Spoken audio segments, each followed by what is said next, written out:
멋진 영화를 한 편을 보셔서 지금 굉장히 많은 생각들이 끌어오시지 않을까 싶습니다. 뵙고 싶으시던데요. 오정민 감독님 모시도록 하겠습니다.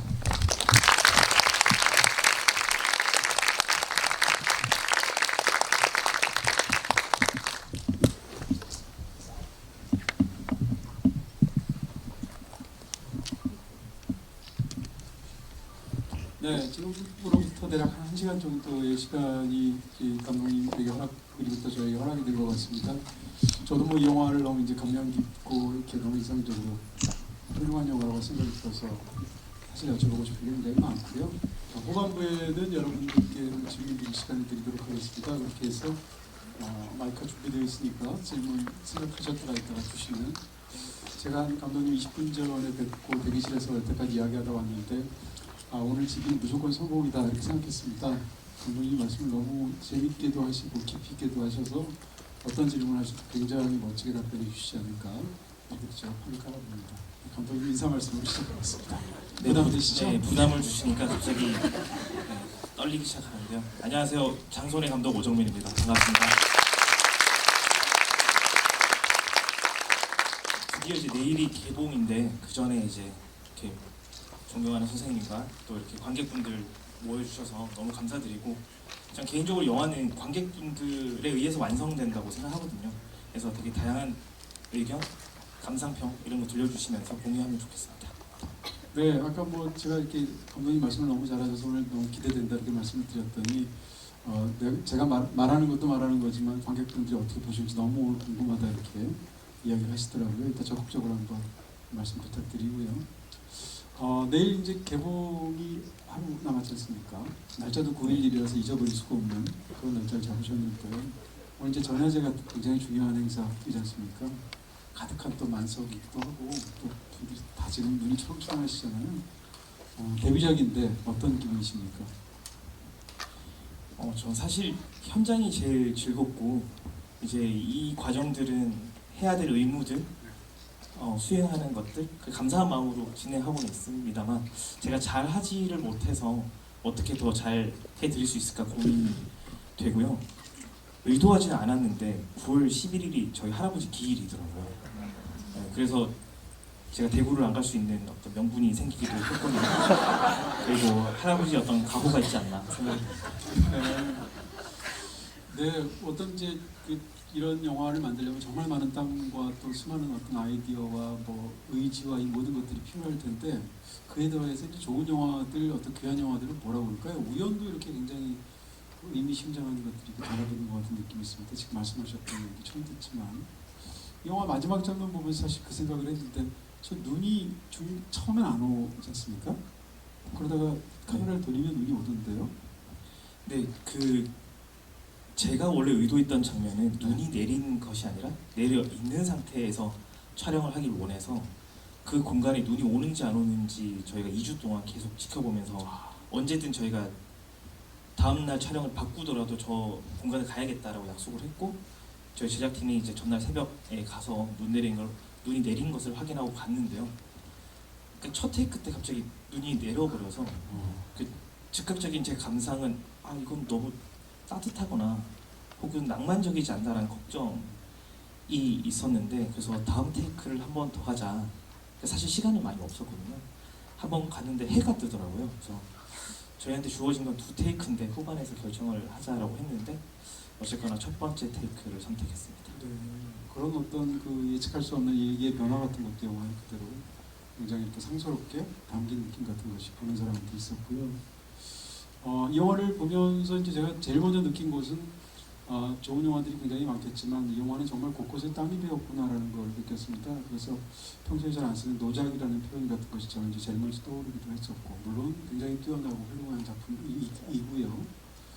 그런 점에서 말씀을 드린다면 이 영화를 무려 준비하신 게 이제 5년 준비하셨다고 하셨고, 독립 영화, 또 일반 영화로도 사실은 그런데 이게 3개의 계절을 담으셔서 사실상 6개월 내내 촬영하신 건 아니지만 촬영 기간도 6개월이나 걸리셨어요. 이런 식으로 굉장히 많은 어떤 시간들이 많이 소모가 들어가고 또 노력도 많이 하셨는데요.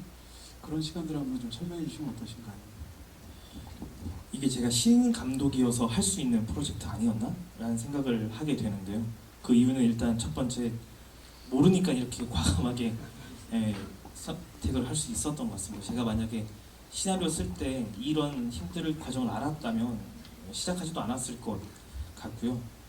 사실 기간이 길다 보면 스태프들의 인건비, 배우들의 인건비 혹은 진행비들이 워낙 많이 나가게 되는데 그 부분은 전 사실 고려를 하지 않고 썼거든요. 왜요? 집에서 뭐 두부 공장 하시나요?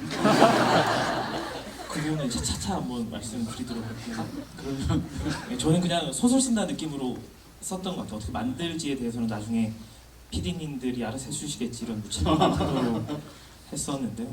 그래도 저희 스태프들과 배우님들의 마음이 한 곳에 모여서 그렇게 만들어진 것 아닌가 하는 감사의 인사를 또 드립니다. 사실은 이제 배우의 스케줄도 굉장히 문제가 되겠다라는 그런 상상을 해보게 됩니다. 그 보이오드 같은 영화를 찍을 때 그 영화가 이제 1년에 2주씩 12년을 찍은 영화지 않습니까? 그래서 패트리샤 아케트한테 이 감독이 전화를 하면서 모르는 사이였다고 하고 서로 이제 유명한 사람이니까 서로는 알겠죠. 패트리샤 아케트 씨, 저는 리차드 링클레이터인데요. 제가 영화를 찍으려고 하는데 향후 12년간 스케줄이 어떻게 되십니까? 이렇게 물어봤대요. 상대방이 장난치는 줄 알았는데 진짜 12년 스케줄을 물어본 거예요. 그 정도는 아니지만 사실은 뭐라고 할까요? 일반적으로 이제 배우들이 독립영화를 찍을 때 짧은 기간에 집중해서 딱 찍고 이렇게 굉장히 이렇게 생각하게 되는데 이 영화는 계절을 3개를 찍어야 되고 또 무엇보다도 보신 것처럼 배우들 간의 리허설이나 앙상블이 너무 중요했던 영화인 것처럼 보이고 이랬을 때 이 훌륭한 배우들 어떻게 이렇게 많이 그분들이 달아나시지 않게 이렇게 다 섭외가 됐습니까? 네, 계약서 때문에 못 달아나죠. 드셨어요? 네. 그 일단 차미경 선배님, 해숙 역할의 차미경 선배님은 제 졸업 영화의 주인공이십니다. 그래서 그때부터 약속을 해주셨고 그리고 뭐 손수생 또한 자기는 여름만 나오면 되니까 그렇군요. 네, 그리고 나머지 선배님들은 이제 소개를 받고 이제 본인 또한 뭐 상업 영화나 드라마에서 아쉬운 부분들을 여기서 보여줄 수 있겠다라는 그런 판단을 감사히 해주셔서 네, 그렇게 좀 진행할 수 있었습니다. 제가 뭐 강제로 할 수 있는 사람은 아니어서. 네. 배우들 입장에서는 시나리오를 보고 나서 그만큼 강렬하게 이끌렸고 확신이 있었으니까 그 스케줄 아마 감당하지 않았을까 싶기도 합니다. 사실 이제 저는 이제 이 영화를 보면서 배우들 간의 앙상블들이 너무 좋아서 정말 저 사람들이 저 집에서 오래도록 살아오면서 가족이었을 것 같고 또 심지어는 가족인데 떨어져 살아있기 때문에 생긴 어떤 그런 서먹서먹함 같은 것도 실제로 들어가 있는 것 같고요. 제가 여쭤보고 싶은 것은 거의 올해의 앙상블이라고 말할 정도의 너무 훌륭한 앙상블 연기인데 이걸 어떻게 쳐요? 예를 들어서 이제 리허설 같은 거 굉장히 많이 하셨을 것처럼 추측이 되는데 현장에서 뭐 리딩이라든지 리허설이라든지 대본에 관한 어떤 배역에 관한 서로에 대한 토의라든지 이런 것들이 어떻게 이루어졌습니까? 일단 저는 아직 영화를 많이 찍지는 않았지만 카메라라는 매체가 아주 정직하게 그 모든 걸 담아낸다라고 생각을 하거든요. 그래서 저희는 사전에 프리 때 많이 어떻게든 만나려고 노력을 했었습니다. 그래서 다 스케줄이 안 되시면 그룹별로 만나기도 하고요. 저는 친한 척 하는 게 아니라 실제로 친해져야 그 터치 하나도 진정성 있게 다가간다고 느꼈고요. 그리고 저희가 총 27회차 촬영을 했는데 저희 스태프과 배우분들이랑 약속하는 거는 저는 하루에 평균 10개 컷 정도로만 찍겠다. 하나하나 공들여 찍겠다라고 약속드렸고 쫓겨서 찍지는 않겠다. 라고 해서 뭐 제가 생각하는 동선을 이제 말씀드리면 배우분들은 워낙 전문가셔서 제가 원하는 그 이상 혹은 더 좋은 제안 그리고 되게 디테일한 부분들을 채워주시면서 했던 거라 뭐 제가 딱히 한 거는 없는 것 같습니다. 영화 자체가 이제 너무 아름답기도 하잖아요. 실제로 이제 사람이 돌아가셔서 상여로 이렇게 길 가는 장면이 저렇게 아름다운가 이런 생각이 들기도 하고 그래서 더 허망하기도 하고 슬픈 생각이 들기도 하고요. 일단 기본적으로 저 집 자체를 고른 것도 굉장히 놀랍다라는 생각이 들고요. 합천에서 찍었다고 제가 들었습니다. 네. 집은 어떻게 섭외하셨고 영화에 등장했던 그런 자연이라든지 이런 것들은 또 어떻게 헌팅 이런 걸 해서 촬영을 하시게 됐는지 질문드립니다. 일단 집을 PD님과 저희는 굉장히 오래 찾았습니다. 왜냐하면 추가 투자 제작 지원이 되지 않았기 때문에 저희는 반강제적으로 쉴 수밖에 없어서 PD님과 1년 넘게 여기저기를 돌아다니면서 봤고, 그랬을 때 합천에서 굉장히 큰 집을 발견했는데, 제가 로케이션 찾을 때마다 힘들었던 게 한옥이 대부분 너무 작더라고요. 근데 10명의 우리 캐스트들이 돌아다닐 수 있는, 그리고 풀샷을 확보할 수 있는 집은 일반적으로 저희가 생각하는 것보다 굉장히 큰 집이어야 하는데, 그곳이 이제 그런 곳이었고, 그리고 집주인 할아버지 선생님께서 당신의 집을 굉장히 소중히 여기셔서 기록으로 남겼으면 좋겠다라는 마음이 있으셔서 굉장히 많은 도움을 받았었습니다. 당연히 한 작품으로서 가장 가치가 있겠습니다만, 예를 들어서 뭐 미술학적으로나 인류학적으로 또 이 영화가 훗날 가치가 있지 않을까라는 생각도 사실은 하게 됐습니다. 이제 극 중에서 등장하는 한국의 어떤 제사, 특히 이제 장례 풍경 같은 것들에 대한 묘사일 텐데, 사실 이제 한국에서 90년대에 이런 그 좋은 영화들이 있었지 않습니까? 축제 같은 작품이나 학생 부분 시위 같은 작품들이 있었는데, 두 영화하고 맥은 완전히 다르지만 또 다른 어떤 그런 지금 말씀드렸던 측면에서도 굉장히 중요한 작품처럼 저한테는 보이기도 하거든요. 영화에서 등장하는 굉장히 한국적인 어떤 제례나 뭐 상례나 이런 것들에 대해서 감독님들이 조사 같은 것도 굉장히 많이 하셨을 것 같은데. 어렸을 때부터 대가족의 문화에 살아와서 익숙했던 것들이고, 실제 저희 할머니 또한 저렇게 상여를 모셨던 기억이 있고요. 실제로 그 평론가님 말씀하시는 것처럼 이제 축제라든지 학생 부문 신이라든지 혹은 제가 존경하는 수많은 선배 감독님들의 영화를, 그러니까 개성 있는 제 영화를 만든다기보다는 그분들의 영화를 잘 한번 제 식으로 해석해보고 싶다라는 욕망이 강했고, 가장 한국적인 영화를 만들고 싶다라는 생각이 있었습니다. 네, 지금 가장 한국적이라고 하셨는데, 일단 보면서 굉장히 특히 한 중반까지는 굉장히 유머러스한 블랙 코미디적인 측면들도 있고요. 영화가 풍성하게 시작해서 이제 굉장히 싸하게 이제 끝나지 않습니까?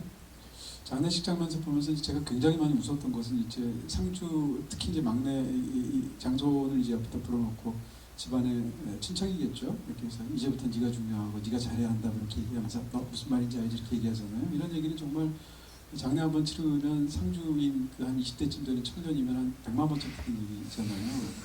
이런 식의 것들이라든지, 또는 이렇게 빈소에 오신 분들을 이렇게 맞이하다가도 이제 정말 자기의 슬픔을 목 놓아서 그대로 표현해도 서로 허물이 되지 않는, 예를 들어서 동생이 왔다거나 사촌이 왔다거나 이러면 상주들이 이제 그야말로 통곡을 하면서 울게 되면서 서로 갑자기 빈소에서 울음이 터진다거나, 이런 풍경들 같은 것은 사실은 우리가 이 빈소를 몇 번만 다녀봐도 너무 전형적으로 보는 것들이 너무 영화 속에서 잘 묘사가 된 것 같은 거예요. 이게 이제 또 그것에 익숙하지 않은, 여기다 이렇게 살짝 브릿지 넣은 그 작은 고모의 딸 같은 경우에는 이렇게 웃기기까지 한 거잖아요.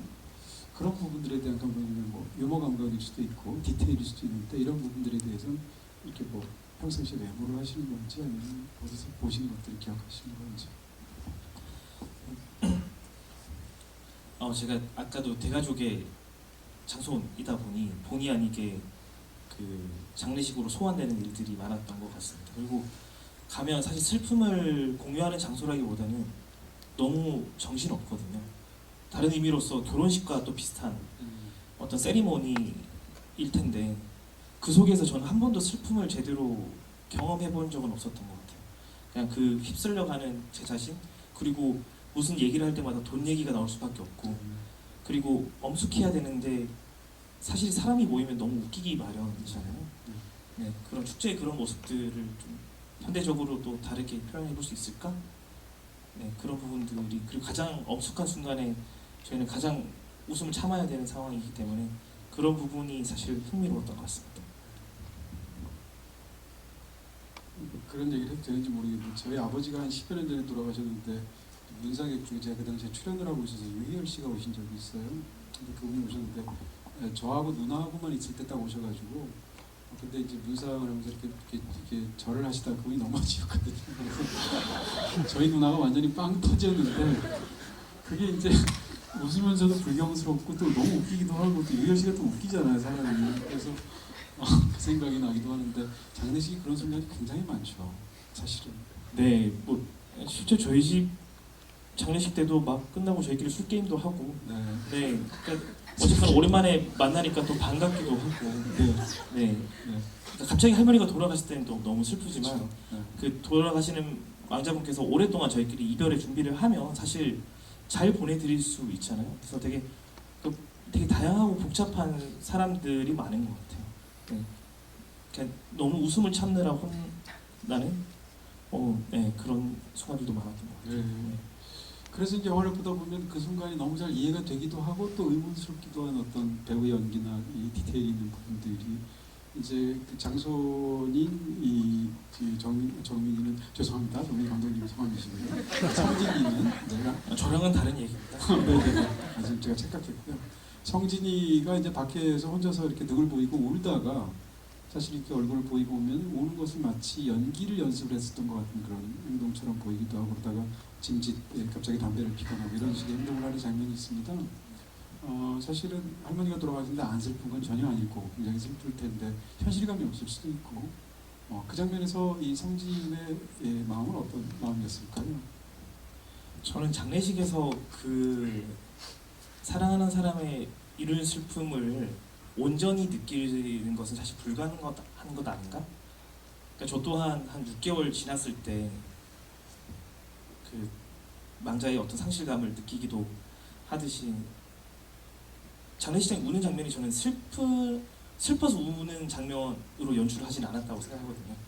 굉장히 많은 울음이 나오는데 그러니까 자신이 억눌려왔던 감정이라든지 그리고 미안한 감정이라든지 그리고 어떤 분노라든지 오히려 그 죽음이라는 이유만으로 자신의 감정을 오히려 더 과장되게 표현하는 지점도 있어서 그 주인공인 성진은 그 어른들의 모습을 보면서 어떻게 생각할 것인가, 왜 나는 슬프지 않는 건지에 대한 어떤 고민들을 담아보려고 했습니다. 반면에 그렇게 등을 모습을 보이면서 어떻게 생각하면 가짜 울음을 우는 것 같은 그런 장면이 있는 반면에 또 후반부에 화재가 나는 장면이 있는데 그 장면 속에서 망연자실해서 앞모습을 보인 상황에서 그냥 망연자실해서 그대로 우는 장면이 있어요. 그러니까 할머니 돌아가셨을 때 우는 그 어떻게 보면 가짜 울음 같은 장면과 화재가 났을 때 성진이 넋놓고 우는 장면이 있는데 뒤의 장면과 앞 장면에서 이 성진의 마음을 한번 생각을 해보신다면 감독님 어떻게 설명해 주실까요? 뒤에 성진이가 이제 고모를 잃었을까봐 우는 장면에 대해서는 사실 시나리오에 운다라는 표현은 되지 않았던 것 같습니다. 그 장면은 철저하게 리허설을 안전상의 이유로 철저하게 리허설을 다 거친 장면이었는데 한나절 동안 연습했는데 사실 그 감정적인 표현은 강승호 배우의 전적인 표현이었고 저는 그의 표현을 그대로 받아들였던 것뿐인 것 같습니다. 네. 이제 많은 분들이 생각하시듯이 이 대가족을 다루는 영화라고 생각하면 우리가 상상하는 어떤 몇몇 장면들이 있고 아까 제가 설명한 장면들도 마찬가지겠죠. 혹은 이제 그런 영화에서 볼 거라고 생각하지 못했던 장면들도 있는데 이 영화는 양쪽 다 훌륭하다는 생각을 제가 했습니다. 그런데 그 연장선에서 일단 여쭤보고 싶은 것은 일단 영화가 그 두부공장의 뽀얀 기분으로 시작하고 있고 두부공장을 다루고 있지 않습니까? 두부공장을 다루게 된 어떤 특별한 이유가 있으실까요?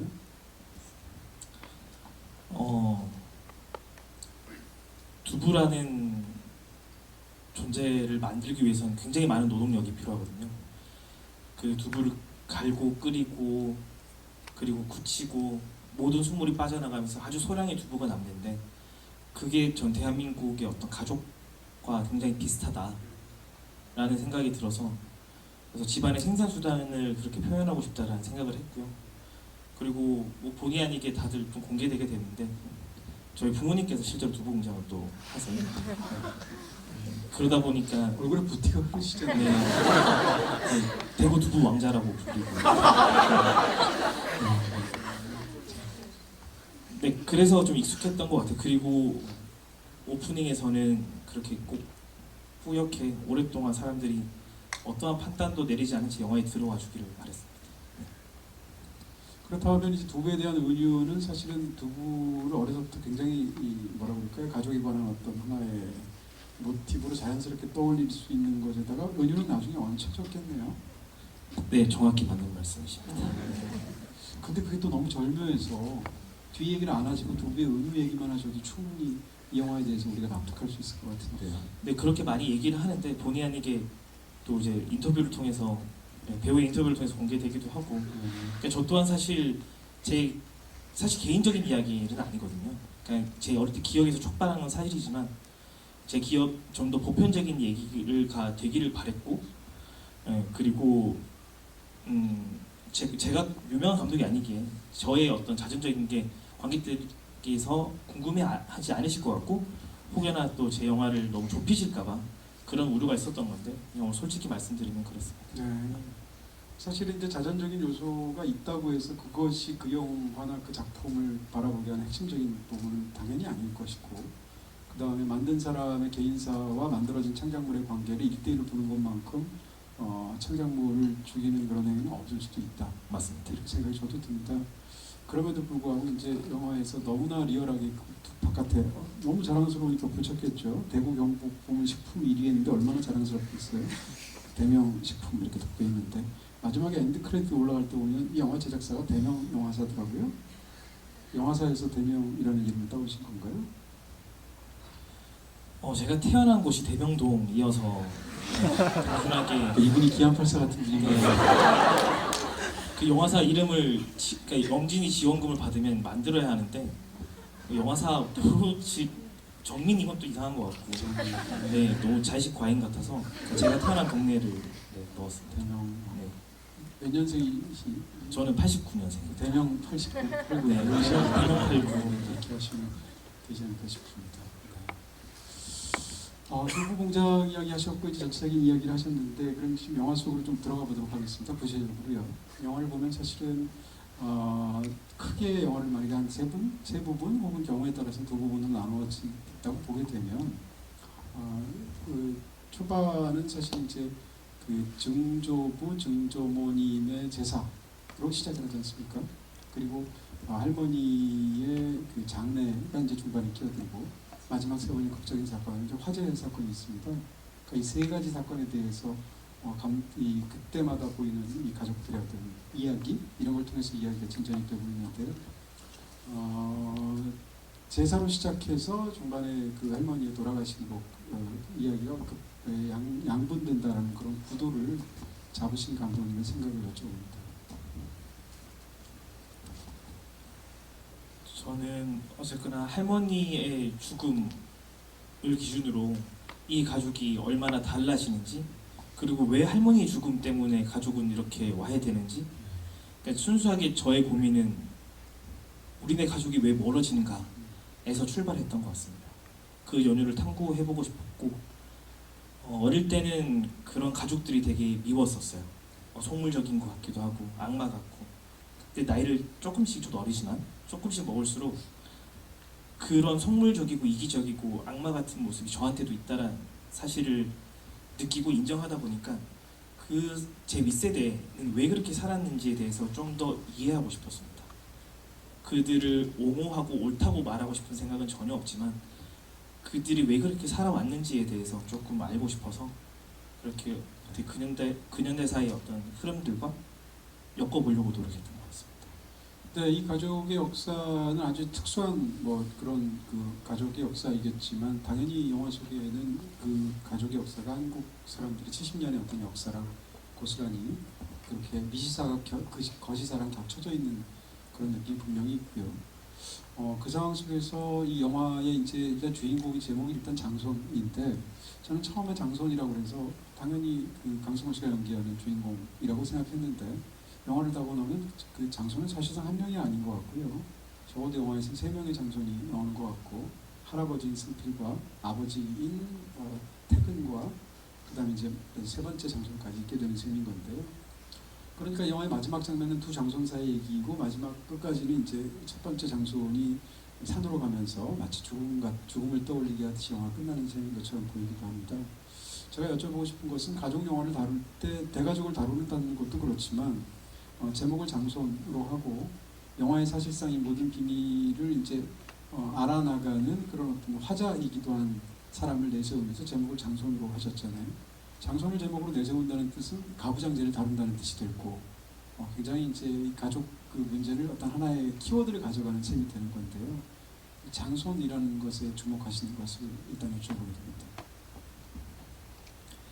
저는 어떤 마케팅적인 고민이 있었다면 이 제목이 아니라 좀 더 말랑한 혹은 더 좋아하실 제목으로 선택을 했겠지만 저는 좀 더 어떤 게 솔직하게 있었을까요?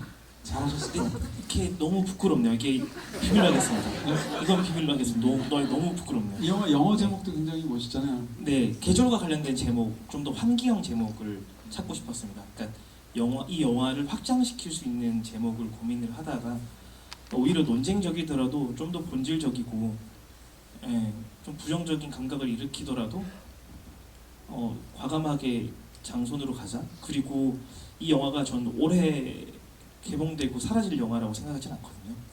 오래오래 살아남아서 몇십 년 뒤에도 이 장손이라는 제목으로 남겨진다면 재밌겠다는 생각을 했습니다. 네. 지금 말씀해 주신 것처럼 일단 그 장손 중에서 영화에서 화제가 되기도 하는 그런 성진에 관해서 좀 여쭤보고 싶은데 주인공이라고 말할 수 있겠죠.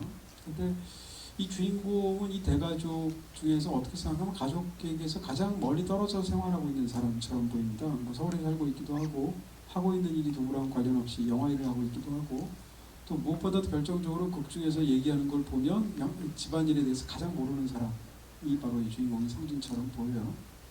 이런 측면에서 영화에서 또 성진은 어떻게 보면 이 가족에서 장손이니까 가장 대들보 같은 존재가 가부쟁자에서 돼야 될 것 같은데 정작 약간 손님 같은 느낌도 있지 않습니까? 이 성진이 두 번의 이 재래와 상례에 도착하는 것 자체가 사건의 본격적인 시작으로 영화가 묘사하고 있으니까요. 그런 측면에서 성진의 이런 상황에 대한 감독님의 설정에 대해서 여쭤봅니다. 초고 때부터 단순하게 로그라인은 성진이 계절마다 집안을 방문하면서 영화가 시작된다. 그리고 이 카메라는 절대 그 지역을 벗어나지 않는다. 그런 생각들이 있었고 장손이기 때문에 집안의 대소사와 엮일 수밖에 없고 그리고 각자 인물과 솔직한 관계에 대해서 얘기할 수밖에 없고 그렇지만 또 이 집안을 벗어나려고 하는 욕망이 있는 그런 아이러니함들이 전 재미있었습니다. 네. 이걸 이제 그런 것을 이제 강승호 배우하고 많은 것들을 이야기하셨을 텐데 영화에서 사실은 강승호 배우가 연기하는 그 성진이라는 인물이 사실은 이 인물이 정확하게 뭘 하고 있는지 어떤 생각인지 심지어는 심리적인 부분이거나 이 인물이 서울에서 정확하게 무슨 일을 하거나 물론 짐작은 할 수 있지만 영화 일을 배우 일을 하니까요.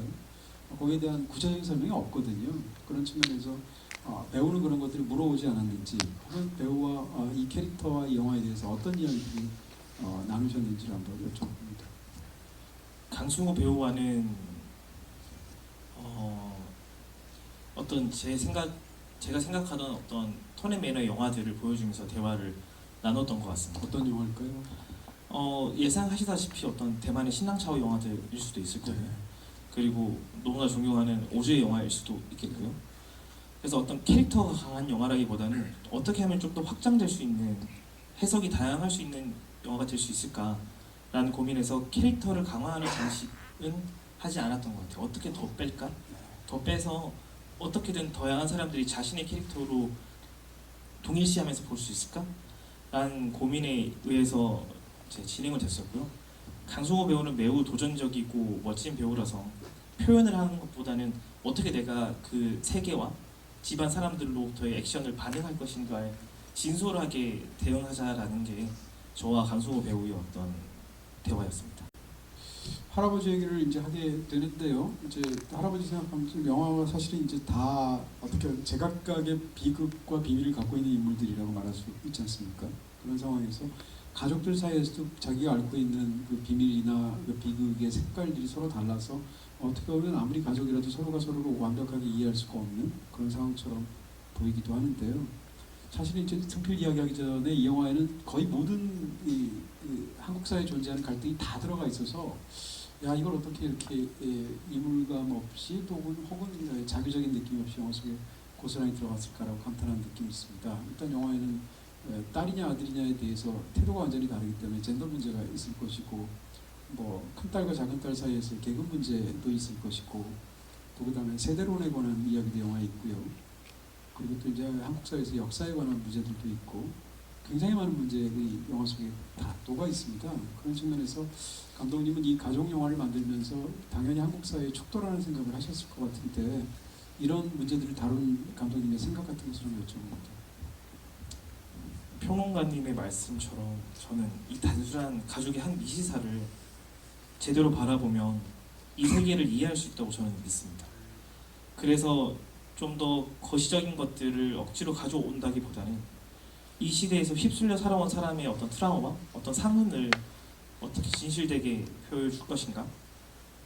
라고 했을 때 저는 김진경 시인의 30년에 300년을 산 사람은 어떻게 자기 자신일 수 있을까라는 제목의 수필집의 그 문장이 굉장히 와닿았던 것 같아요. 네, 어쨌거나 할아버지, 아버지, 저 또한 이 세계를 극복할 수 있는 사람들은 아니고 휩쓸려 온 사람들일 텐데 어떻게 그것이 이 한 가족에 영향을 미치는지에 대해서 조금 고민해 보고 싶었습니다.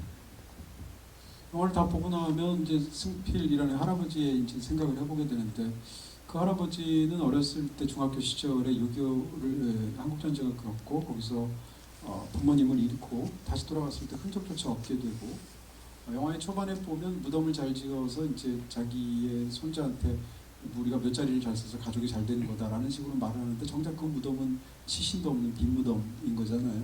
그러니까 가족이 대대로 잘 될 수 있는 그런 터전이라고 말할 수 있는 그것에 대해서 어떤 제공한다고 말할 수 있을 것 같은 묘자리 자체가 사실은 허상이라는 것이고 오히려 그곳이 거기였던 이유는 근처에 있었던 골짜기에서 학살을 당했기 때문이잖아요.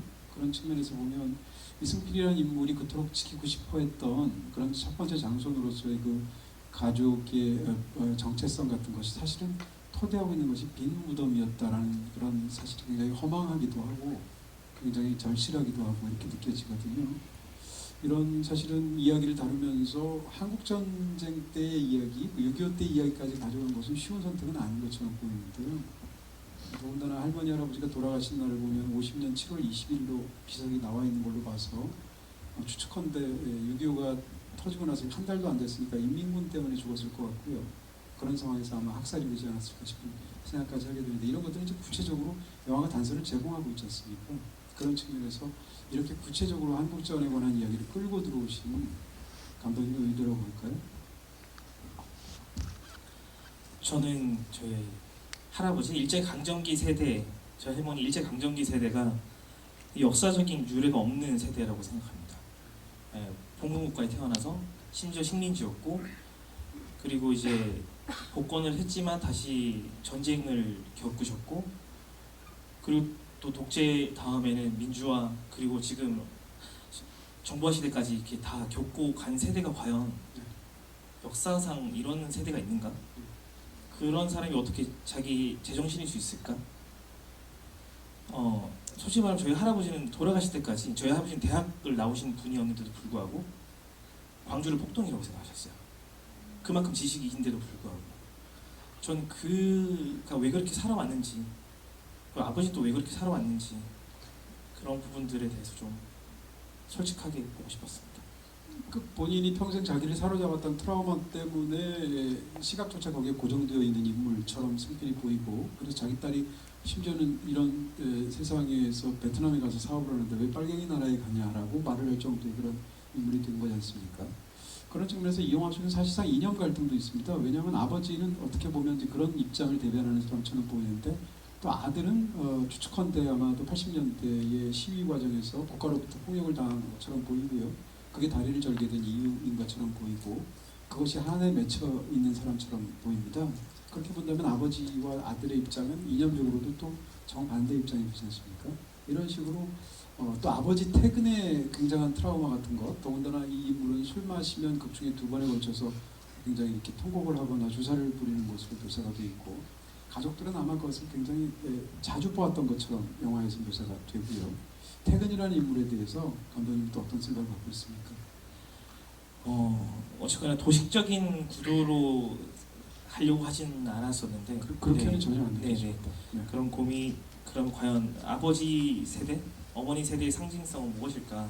내가 생각하는 감각은 무엇인가라고 했을 때 가장 대한민국에서 진보적인 그리고 독재와 싸우면서 민주화를 이룩해내었다는 자부심이 있는 그 사람들이 현재는 어떻게 이렇게 보수화라는 말을 쓰고 싶지 않을 정도로 이기적인 세대가 되어 있는 현실에 대해서 저는 고민이 있었고, 그리고 노동의 가치를 운동하던 사람이 지금은 뿌티푸르주아가 되어서 돈 주고 나면 아무것도 없다라는 식으로 얘기하는 것들이 어떻게 그 세대가 쉽게 변해가는 것인지에 대해서 고민했습니다. 저는 이제 감독님이 본격적인 장르 영화를 만드셔도 굉장히 잘 만드시겠다 이렇게 생각한 몇몇 장면들이 있었습니다. 뭐 대표적으로 그 지금 말씀드렸던 아버지가 이제 취해서 그 제사를 하는 날 주정을 할 때 아들과 어머니가 제압하는 장면, 그 장면 보면 일단 그 장면이 너무 아름답고 막 신출귀몰하고 막그 모자간에 막 손발도 척척 맞고 마지막에 상황 소원 시기해라라는 그 할머니의 그 일갈까지 완벽하지 않습니까? 더군다나 그 장면을 밖에 열린 문 2개를 통해서 바깥에서 픽스 카메라로 찍은 장면 같은 경우는 그 자체로 와 이건 뭐 액션 영화 명장면 같은 느낌이 들던데, 이런 장면들을 찍을 때 감독님의 어떤 이런 공들여 찍은 장면들이 영화에 굉장히 많은데요. 감독님 어떤 걸 제일 먼저 생각하시는 건가요? 지금 말씀드렸던 장면이 예를 든다면? 두기봉의 무협 영화를 생각했던 건 아니고요. 네. 아니라고요? 그런 것은 아예 아니고. 정말 다행입니다. 네. 네. 그건 아니고 저는 낮에서 밤으로 이행되는 순간 이 집안에서 보이지 않았던 어떤 병적인 징후들을 어떻게 보여줄 수 있을까? 그리고 그거를 노골적으로 보여주는 게 아니라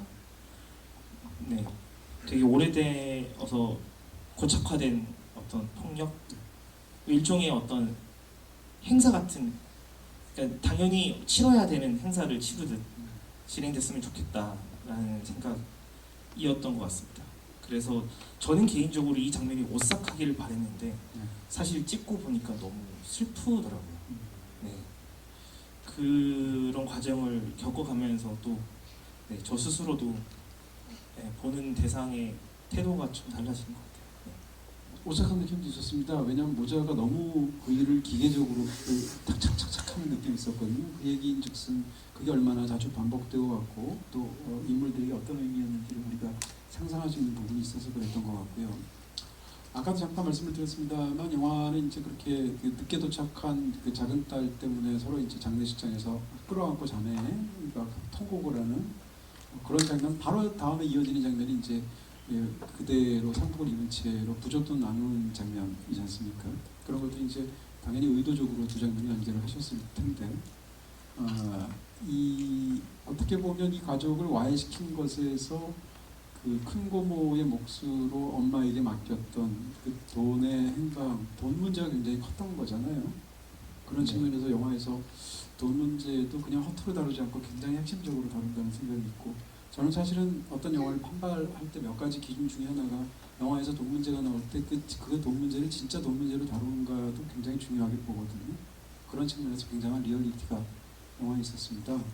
이런 돈 문제에 관한, 더군다나 어머니 아버지 세대이신 거잖아요. 그리고 또 이 인물들이 특별히 무슨 돈돈거리는 인물도 아니고 특히 전반부에서 굉장히 푸근하고 선량한 인물들이고 그렇게 악한 인물도 아니고 그렇게까지 또 이기적인 인물도 아닐 것 같은데도 불구하고 저런 행동들을 하는 거잖아요.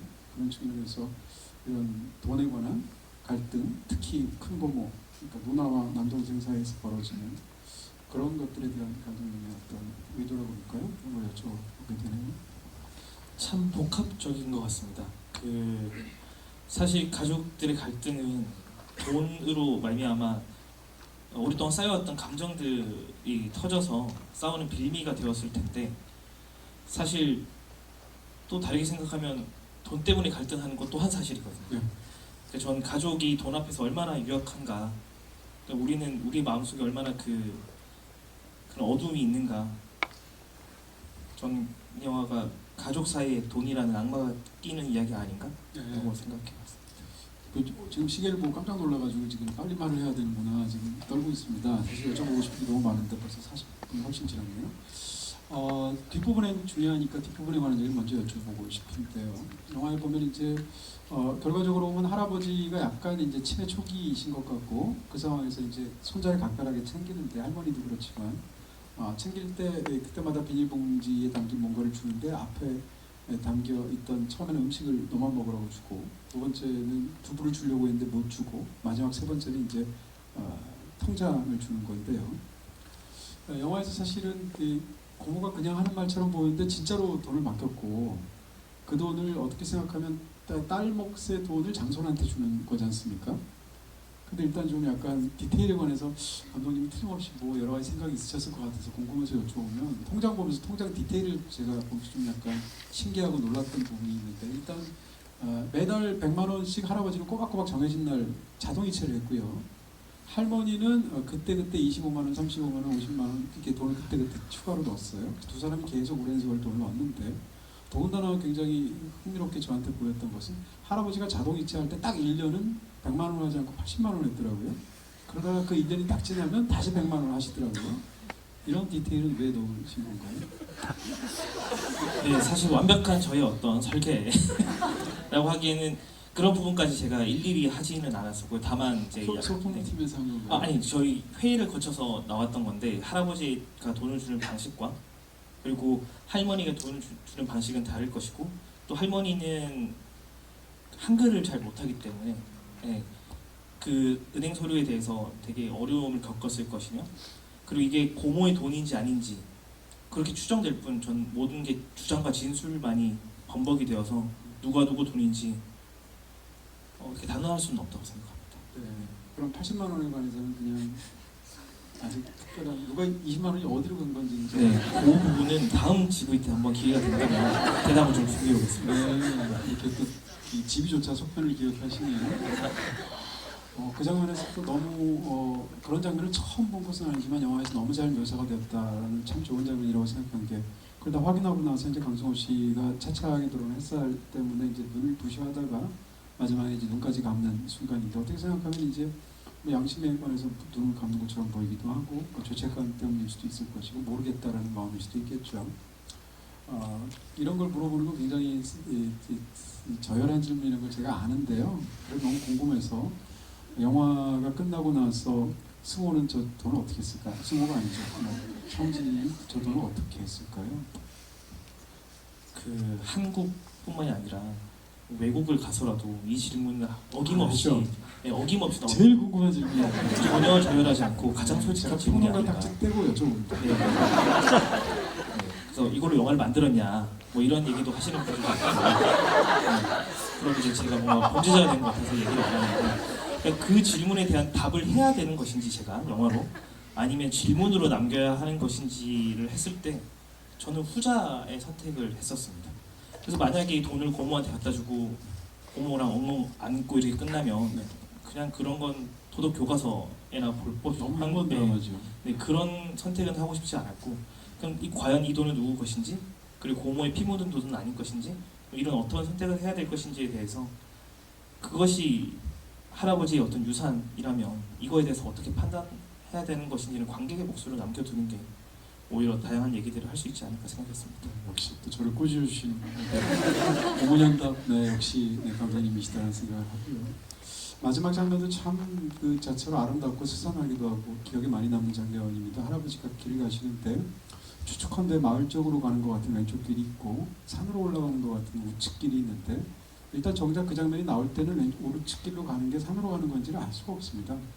그 상황에서 할아버지는 멀리서 이제 왼쪽 길로 가다가 중간에 한참 서 있다가 오른쪽 길로 접어들기 시작한 카메라가 따라가고 또 어느새 또 눈이 내리기 시작하고 그러다 할아버지는 산을 향해서 허위허위 올라가는 것인지 영화의 마지막인데요. 이 장면을 처음부터 마지막 장면으로 생각하셨는지 그리고 이 장면은 느끼기에 따라서 굉장히 다양한 어떤 생각들을 떠올리는데 감독님이 이 장면을 생각할 때 가장 먼저 떠올리셨던 것은 어떤 것들인지를 좀 여쭤봅니다. 이 장면을 전 오프닝과 엔딩을 떠올려야만 영화를 만들 수가 있거든요. 이 엔딩은 처음부터 변하지 않았던 장면이었고 승필이 눈길을 걸어가다가 그 삼거리 앞에서 갑자기 혼란이 와서 어디로 갈지 망설이다가 저 멀리 보이는 산으로 걸어간다가 원래 문장이었는데 그 어떤 형식적으로 겨울 장면은 모두 픽스 장면이잖아요. 그래서 이 장면 또한 픽스 장면으로 하고 후경에 이제 원경에 이제 산이 있어서 그 산으로 계속 걸어간다 보이지 않을 때까지 걸어간다였는데 현실적으로 로케이션을 찾기가 힘들었고 그 저희가 찾은 그 공간에서 제가 하려는 어떤 이미지들 어떻게 구현할까라고 했을 때 마지막 장면이기 때문에 카메라가 갑자기 녹아내릴 때 움직여도 되지 않을까? 그리고 할아버지는 산으로 가려고 하고 카메라는 저희 어떤 태도는 어떻게든 그 할아버지를 막아보려는 한 그런 긴장감 속에서 사실 이미지가 되게 구도상 맞지 않잖아요. 그렇더라도 이제 그 지점을 잘 담아보고 싶었어요. 네, 일단 벌써 한 50분 정도 시간이 가버려서요. 지금부터는 여러분께 좀 질문을 할 수 있는 그런 마이크를 드리도록 하겠습니다. 궁금하신 게 있으시면 좀 답변하시는 거 보셨죠? 네, 막 질문하고 싶은 생각이 들지 않습니까? 손 들어주시면 마이크 가도록 하겠습니다. 먼저 할까요?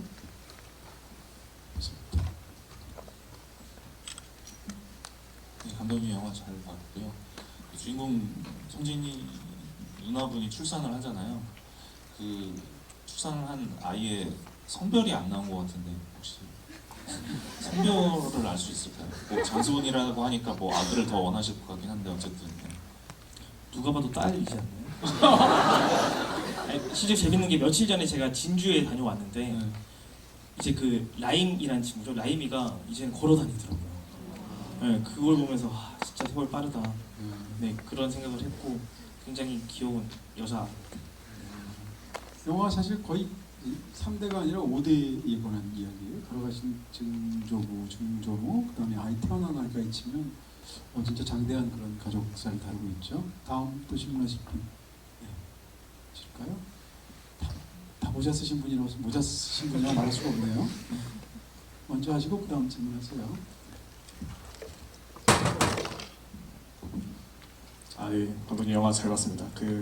한 가지 궁금한 것 중에 영화 내에서 불에 대한 소재가 곳곳에 배치되어 있는 것 같은데 예를 들어서 제사 때 그 지방을 태웠다거나 아니면은 할머니의 화장이라든가 고모집에 화자를 일어났다거나 거기다가 중조부도 할아버지의 말씀에서 약간 불에 관한 그 사인으로 돌아가신 걸로 저는 이렇게 이해를 했는데 감독님께서 그 불의 소재를 이렇게 의도적으로 배치를 하신 건지 만약에 배치한 게 의도적이었다면은 어떠한 의도로 영화 속에서 불에 대한 소재를 배치하셨는지 궁금했습니다. 어쨌거나 저는 제사를 지낸다는 마음이 있었습니다. 그리고 사라지는 것들에 대해서 제가 어떻게 보여줄 수 있을지, 제 태도를 보여줄 수 있을지 했을 때 어떤 그 불이라는 메타포를 떠올렸고 네, 그렇게 노골적이진 않지만 불이 점점 커지는 지점을 보여주고 싶었습니다. 네. 질문하시겠어요? 네, 우선 영화 너무 잘 봤습니다. 감사합니다. 저는 개인적으로 이 영화 오늘 보는데 제일 좋았던 장면이 이제 마지막 엔딩 장면이랑 그리고 그 중간에 아버지와 아들이 싸우는 장면에서 그 처음에는 굉장히 스산함을 느끼다가 그 되게 슬프게도 와닿으셨다고 하셨는데 저도 개인적으로 아까 보다가 되게 눈물이 나더라고요. 그 장면이 왠지 모르게. 그리고 세 번째로 좋았던 장면이 그 할아버지가 이제 계속 치매 증세가 계속 까먹게끔 그런 모습이 나타나는데 정면을 찍다가 툭 갑자기 측면으로 틀어가지고 갑자기 장면이 탁 튀는 장면이 있는데 그 장면이 되게 좋았는데 혹시 감독님도 모든 장면들이 다 기억에 남고 가장 소중한 자식들이겠지만 가장 좋았고 가장 의미 있고 공들였던 장면들이 어떤 장면이었는지 알려주실 수 있을까요? 한 장면을 뽑으면 다른 장면들이 좀 삐질 것 같아서 이제 이런 질문에 대해서는 사실 도 어려운 편인데요. 솔직히 전 모든 장면을 공을 들였지만 개인적으로는 아주 단순한 장면인데 여름에 성진이랑 승필이 산으로 걸어 올라가는 장면을 굉장히 좋아합니다. 어쩌면 그 장면을 보면서 내가 이것 때문에 영화를 찍었나라고 생각할 만큼 네, 제 개인적인 감정과도 많이 연결이 되어 있고요. 참 할아버지와 산소를 자주 갔던 것 같아요. 네, 그 기억이 이 영화를 시작하기 촉발하게 된 어떤 계기여서 그런지 이상하게 따뜻한 장면인데도 전 이상하게 매번 볼 때마다 그 부분에서 눈물이 나요. 네, 그 부분이 저한테는 굉장히 개인적으로 소중한 장면입니다. 질문하시고 네 끝에 계신 분 할까요? 네, 영화 너무 잘 봤고요. 저도 마지막 장면에 대해서 되게 궁금해서 여쭤보고 싶었는데 평론가님이 질문을 해주셔가지고 조금 마음이 시원하다고 생각을 합니다. 왜냐하면 저는 결말을 봤을 때 즐거움과 괴로움을 동시에 느낄 수 있고 우리가 그 뒤에 내용을 상상할 수 있고 하는 면이 영화에 대해서 더 확장될 수 있다고 생각을 해서 참 좋았고요. 제가 여쭤보고 싶은 점은 큰 고모부에 대한 설명이 조금 감독님에 대한 생각이 듣고 싶어서 질문 드립니다. 성진에게 약간의 무책감이 있을 수 있고 가족에게 큰 고모부에 대한 부재가 클 것 같다고 생각을 했거든요. 그 캐릭터에 대해서 어떻게 의도를 하셨는지 궁금합니다. 네, 좋은 감상 말씀해 주셔서 감사합니다. 그리고 엔딩 장면 잠깐만 얘기하면 저는 어떤 그 메시지를 던지려고 영화를 만든 건 아니기에 그 긴 시간 동안 여러분들 각자의 답을 찾아주셨으면 하고 그렇게 해주시면 진짜 너무 감사할 것 같아요. 큰 고모부의 존재에 대해서 이 집안의 어떤 염증 같은 사건이었을 텐데요. 사실 누가 봐도 이 공장을 책임져 왔을 거고 집안을 중심을 이루어 왔을 거고 그리고 성진이를 마치 자기 자식처럼 여겼을 사람인데 어떤 사건에 의해서 성진과 관련된 어떤 사건에 의해서 이제 사고를 당한 것처럼 나오잖아요. 그래서 이 집안은 성진을 위해서 누군가가 저렇게 희생당하고 전 어떤 그리스 로마 신화처럼 한 인물이 살아남기 때문에 남으려고 그 타인들이 어떻게 소멸되는지 그 지점들이 되게 비극적이라고 느껴서 그런 부분들을 좀 표현하고 싶었던 것 같아요. 큰 고모부에 대해서 더 말씀하실 게 있으신가요? 아니면 지금 말씀하신 건가요? 더 있나요? 네, 이 부분이 네. 저도 추가적으로 하나 더 여쭤보면 영화에서 보면 사실은 그 퇴근이 그러니까 이 다음 세대 2세대에 벌어지는 일들이 사실은 3세대도 고스란히 유사하게 벌어지는 것처럼 보이기도 합니다. 무슨 얘기인가 하면 이제 부모 입장에서 두부 공장을 사실상 사위한테 영업을 맡겼다가 아마도 이제 그런 그 코마 상태에 빠진 이후에 태근이가 본격적으로 두부 공장을 옮겨받는 계기가 된 것처럼 추론을 할 수 있을 것 같고요.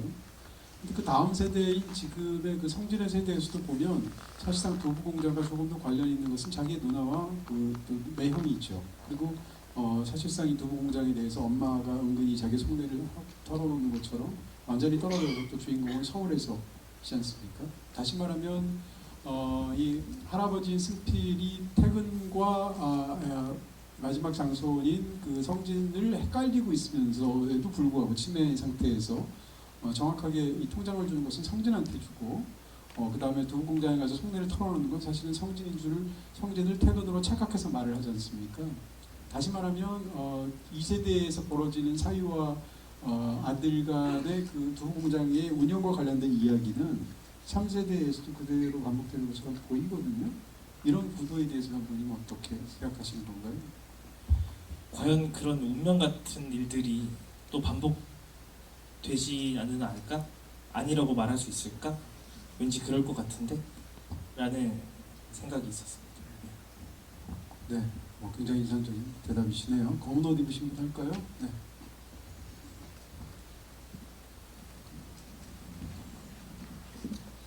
네, 안녕하세요. 영화 잘 봤습니다. 질문드리고 싶은 장면이 있는데요. 그 할아버지가 이제 산소에 가실 때 대변을 보시는 장면이 있는데 제가 생각했었을 때는 뭔가 가부장적으로 책임감이 있지만 그 어찌됐든 산소 앞에서는 부모님 앞이다 보니까 뭔가 유아기로 돌아가는 듯한 느낌도 있었는데 혹시 감독님께서 이 대변 보는 그런 부분은 어떤 의도가 있으셨는지 궁금합니다. 인간에게 있어서 가장 수치스러운 일이잖아요. 네.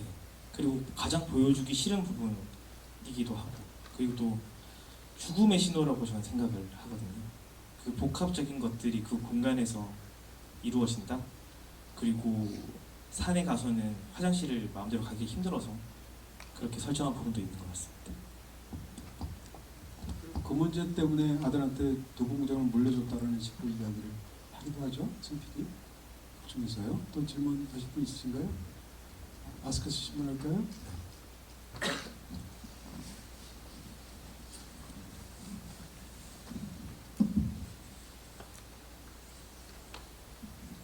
감독님 영화 굉장히 잘 봤고요. 근데 제가 이 영화를 처음 접한 거는 작년에 그 독립영화제에서 CGK 협회에서 그 이진근 촬영 감독님이 네, 저기 옆에 계십니다. 세미나를 진행하면서 처음 접했는데요. 또 부산국제영화제에서 촬영상도 탔을 만큼 굉장히 촬영이 잘 된 영화인 거를 오늘 직접 봤고, 그래서 제가 좋았던 부분들은 그 초광각 렌즈를 해가지고 좀 롱샷의 와이드로 해서 좀 인물들을 지켜보는 듯한 그런 느낌의 샷들, 장례식 행렬이나 해가지고 난 뒤에 가족들이 이동하는 장면이나 또 마지막에 할아버지를 약간 지켜보는 듯한 아주 초광각 렌즈 그 장면들이 아주 좋았는데, 그리고 제가 여쭤보고 싶은 거는 그 고모가 원래 묵었던 집이 그때 불 타는 장면이 있었는데 그 불길들이 방언이 돼가지고 그 인물한테 묻으면서 약간 굉장히 강렬한 느낌을 받았습니다. 그래서 그 아마 CG는 아닌 것 같고 진짜로 그 집 자체를 불태워서 찍은 듯한 느낌이어가지고 그 장면 촬영할 때 어떻게 찍으셨는지 묻고 싶습니다. 네. 그 정말 솔직한 어떤 감각들을 알려주셔서 감사하고요. 그 집을 불태웠다라는 행위가 독립영화에서 하기가 굉장히 어려울 텐데, 그래서 철거를 원하는 집을 찾아서 사실 미술을 다 했습니다. 미술을 다 하고 그 공들여서 미술할 장면을 이제 하루 만에 태워버리는 거죠. 그러니까 특효팀을 불러서 이제 안전상 문제가 없도록 촬영을 진행을 했고, 사실 화재가 발생한 이상 불을 껐다가 다시 켜는 과정이 어렵기 때문에 테이크를 되게 몇 번 갈 수 없었고, 그리고 마지막 익스트림 롱샷에서는 그냥 전소를 하려고 노력했는데 어느 순간 더 타지는 않더라고요. 그래서 그 순간 어느 정도 찍다가 컷을 했던 기억이 납니다. 네. 그래서 저는 이제 훌륭한 영화에는 다 저런 화재 장면이 나오는 건가? 희생 때문에 그 생각을 하게 되는데, 안드레이 타르코프스키가 그 희생의 마지막에 그 장대한 집을 불사르는 장면을 찍을 때 그 스벤 리퀴스트가 카메라 고장으로 NG를 냈지 않습니까? 그래서 그 세트를 다시 짓고 불을 2번 질렀던 굉장히 유명한 일화가 있는데, 그게 촬영이 푸티지가 남아 있어서 현장을 보면 안드레이 타르코프스키는 화 한 번 안 낼 것 같은데 너무 화가 나 있고, 촬영 감독은 옆에서 벌벌벌 떨고 있어요. 나이가 한 20, 30살이 더 많은데도 불구하고 촬영 감독이. 저런 장면을 찍으면 사실 더군다나 독립영화든 아니면 이 여러 가지 상황에서 정말 죄송합니다. 후달리는 건 너무 당연할 것 같고요. 그 상황에서 촬영 감독님이나 감독님이나 저런 화재 장면을, 또 전소 장면을 찍을 때 현장 분위기가 어땠는지 궁금해지네요.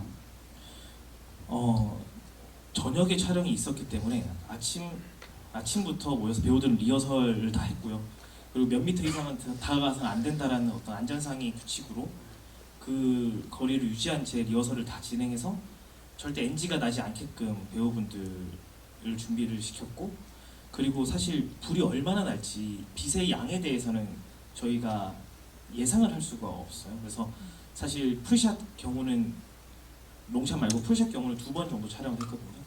첫 번에 촬영을 하고 그래서 조명 감독님, 조명 감독 오셨는데, 네, 홍철웅 조명 감독님이랑 이제 이진근 촬영 감독님께서 이제 파악을 한 다음에 조명을 보완해서 다시 한번 화제를 했고, 이제 그 장면이 오케이가 난 다음에 이제 부담 없이 마지막 이제 촬영이 거의 마지막 날이었거든요. 그래서 신나게 불태우고 끝내자.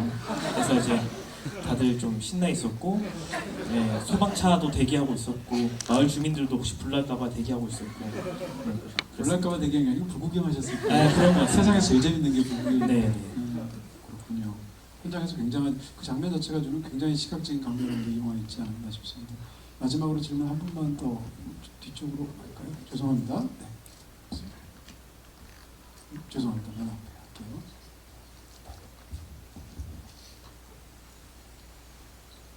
제가 너무 그런 것 같으니까 마지막 좀 하세요. 우선 개봉 전에 이렇게 지구이에서 너무 영광입니다. 저는 질문이 2개 있는데 아니요, 괜찮을까요? 하나만 해주시죠. 정말 더 간단한. 궁금하신 게 있으시죠? 둘 중에. 그러면은 조금 가벼운 질문 던지겠습니다. 그 아까 돈 얘기가 나왔었는데요. 극 중에서는 이제 고모가 할머니 엄마한테 100만 원씩 줬다고 계속 했었고 할머니가 이제 그 돈을 관리한다고 들었거든요. 그런데 통장에는 제가 생각할 때는 당연히 할머니가 100만 원씩 넣어야 되지 않나. 근데 오히려 할아버지가 100만 원씩 정기적으로 넣었단 말이에요. 어떤 그 차이점이 있었을까요? 영화를 봤을 때 즉각적으로 고모가 맡겨둔 돈이 성진에게 준 돈일 것이다 라고 해석되기 수 있도록 유도가 된 것은 사실이나 아무도 고모가 돈을 맡겼다는 사실에 대해서 입증할 수 있거나 그리고 그 돈이 100만 원이라는 돈이 할아버지가 성진에게 줬다는 사실은 있으나 그 돈이 고모의 돈일 것이라고는 할아버지가 처리해놨다는 말 말고는 그 부분을 입증할 수는 없다고 생각하거든요. 그래서 저는 단순하게 누구의 돈이라는 것은 전 진실은 모른다라고 생각합니다. 네. 그 남은 질문은 다른 GV 때 네, 성실하게 감독님 호객 능력이 정말 만렙이세요. 네. 마지막 질문 주세요. 아까 어느 분이셨죠? 네.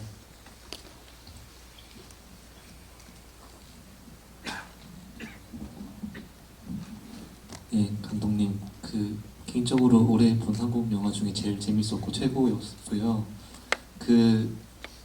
감독님 말씀하시는 것도 너무 재밌어서 계속 깔깔대고 있었는데 경상도 사투리를 다들 엄청 잘하시더라고요. 그래서 배우분들이 서로 티키타카로 대화하는 장면이 너무 웃겼는데 다 경상도 분들이신지 아니면 혹시 서울 분인데 사투리를 배우신 건지 제가 경상도 사람이라 개인적으로 궁금했습니다.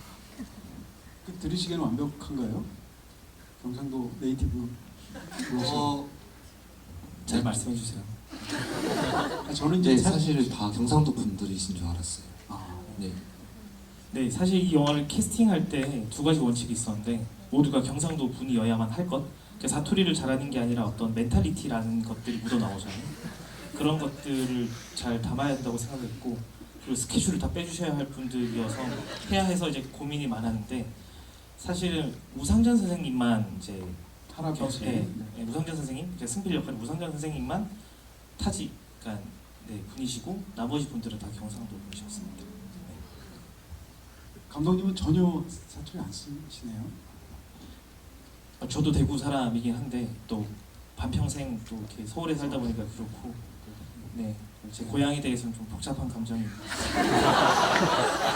네, 좀 전에 멘탈리티라고 하셨는데 저는 그걸 잘 이해를 못해서 사실은 이런 뭐라고 그럴까요? 로컬리티가 있는 그런 영화를 볼 때마다 제가 하는 건 저는 솔직히 저게 얼마나 훌륭한 경상도 사투리인지를 잘 모르거든요. 그런 측면에서 항상 궁금증이 있었는데 만드시는 분들은 그런 거 굉장히 중요하겠죠. 그래서 저희는 사실 사투리를 쓰는 거에 대한 어려움은 없었습니다. 다만 관객들이 과연 이해를 할 수 있을까? 어느 정도 수준으로 가야 할까? 그러니까 오만사 선생님께서는 영주 사람이신데 영주 사투리를 제대로 쓰면 정말 이해를 못합니다.